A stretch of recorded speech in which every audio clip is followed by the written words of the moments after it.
after being delayed for 1 full year, we are finally less than 1 month away from being able to see Halloween Kills in theaters. So this past week, I went on a hunt, trying to find the best copy of the Trick or Treat Studios release of the Halloween Kills Michael Myers mask that I could. I went to 3 Party Cities, I went to 4 Spirit Halloweens, and I finally found this one that I think is the best I could come across. And I will say, right off the top here, a lot of the pulls I came across of this mask are either very soft, very muddy, or had a paint job that was so caked on, it lost almost all of the detail on the left side of the mask. All of the cracks, all of the little fine aged lines were just 100% gone. So wanted to throw that out right at the top.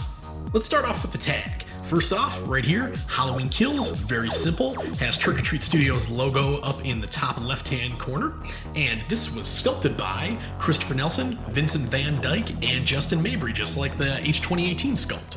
And from what we know about Halloween Kills, it is being called the ultimate slasher movie, has a very high body count, and early critical reviews are saying it is too violent. Shut up. This is a Halloween movie, this is a slasher movie. If you're gonna go into a movie like that complaining about the violence, you should not even be going into the theater to begin with. Shut up.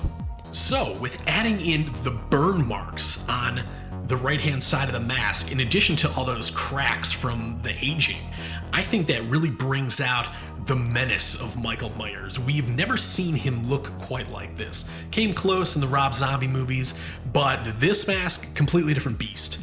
It's melted, it's bubbly, it's torn, it's caked, it's splitting, it looks gooey, it looks crusty, and we've never seen Michael Myers look this rough before. Zooming in closer to the face, I really wanted to show off all of those wrinkles and cracks. Even without doing a repaint of this mask, they're captured in this pull. So there are definitely good pulls of this mask out there, because this is very, very detailed when you get close and take a good look at it.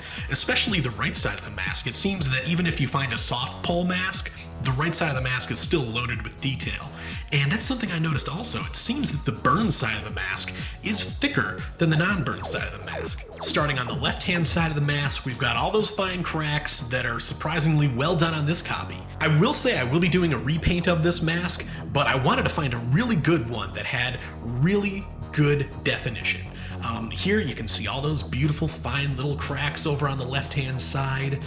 The gunshot wound across the cheek, this is actually sculpted in this time. It's not just a hole cut out of the mask like the battle damage H18 mask was. Moving down, we've got a little bit of burning on this side of the mask.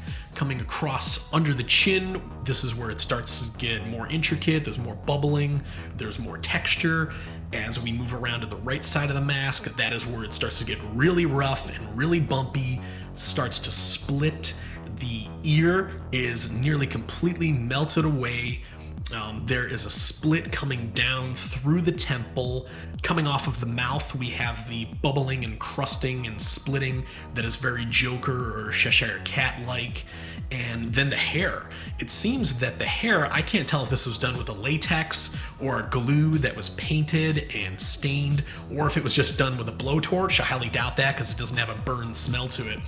But the hair looks like it was actually set on fire, and that's one of my favorite things about this mask. Initially, I didn't think that yellow seemed appropriate for a burned mask. I figured it was going to be mostly brown and black, maybe a little bit of gray thrown in there, a little deeper beige. But I've seen repaints of this by Christopher Nelson, and when he did his own repaints of this mask, he put in the yellow. So it seems that the base coat on the burned side for all those deep crevices is actually a yellowy brown color, which I thought was really interesting. So I thought the yellow was a misstep at first, but it is a little heavy on the mask. I think if it's toned down, it would look a little bit better. But hey, if it's on the hero mask, I guess this is how it's supposed to look. And honestly, yeah, I'm pretty happy with this mask. But like I mentioned before, this mask is not the standard. This is the exception. Like I said, a lot of the masks out there are very soft and honestly don't look that good.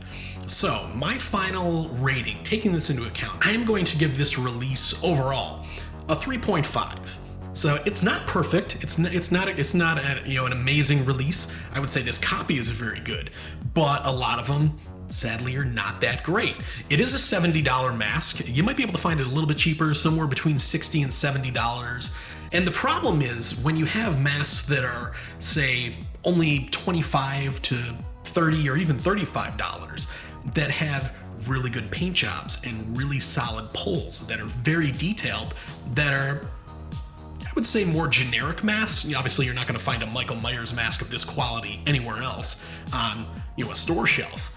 But if you see a zombie or a mummy, they have good detailed pulls. They have pretty good paint jobs for a much lower price. So obviously we're taking into account that, there is the licensing fees that go in with something as high profile as Halloween and Michael Myers.